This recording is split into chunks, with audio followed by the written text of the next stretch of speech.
Mom's lesson about shaving. When I was a youngster, I spent a lot of time worrying about things I couldn't control. I worried about my height. I worried about my weight. I worried that I wasn't growing as fast as the other boys. Most of all, I worried about facial hair, or rather, the lack of it. While my friends were beginning to grow mustaches and beards, my face remained covered with little more than peach fuzz. To a teenager, that seemed like a major problem. During those years, my brother and I had newspaper routes. My parents were divorced, and my father insisted that we keep those jobs. I delivered papers before sunrise, and my brother handled the afternoon route. On cold winter mornings, when the alarm clock seemed especially cruel, I would call my mother and ask if she could help me with the route. Without complaint, she would meet me in the darkness. While I tossed newspapers on the porches, Mom would slowly drive the route. When we finished, she would take me back to her house for breakfast. I was always trying to gain weight, so breakfast was a serious affair. Eggs, toast, bacon, and often a high-calorie nutritional drink that Mom hoped would help fill me out. Those mornings became more than breakfast. They became conversations. One morning, I complained about not having facial hair. All my friends are growing beards and mustaches, I told her. Why don't I have any? Mom smiled and began telling a story. She said that when my father was a young man, he desperately wanted a beard and mustache. Back then, many people believed that shaving frequently made facial hair grow faster, so my father shaved every day. According to Mom, it worked a little too well. His beard grew so fast that eventually he had to shave twice a day if they were going out in the evening.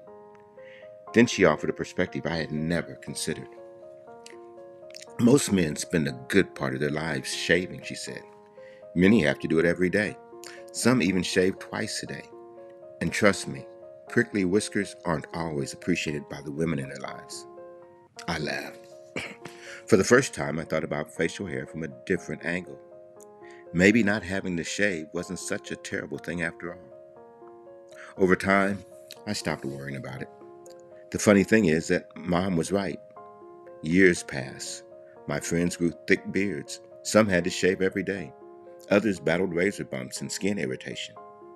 Meanwhile, my facial hair remained relatively light. I never had to spend much time shaving. I rarely dealt with ingrown hairs, and more than once people complimented me on looking younger than my age. What I once viewed as a disadvantage turned out to have few advantages of its own. Looking back, I realized that Mom wasn't really teaching me about shaving.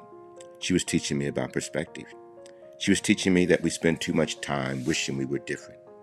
She was teaching me to appreciate what I had instead of obsessing over what I lacked. Most importantly, she was teaching me to accept myself. Years later, I still think about those cold mornings, those newspaper routes, and those breakfasts shared with my mother. The lesson stayed with me far longer than any concern about facial hair ever did.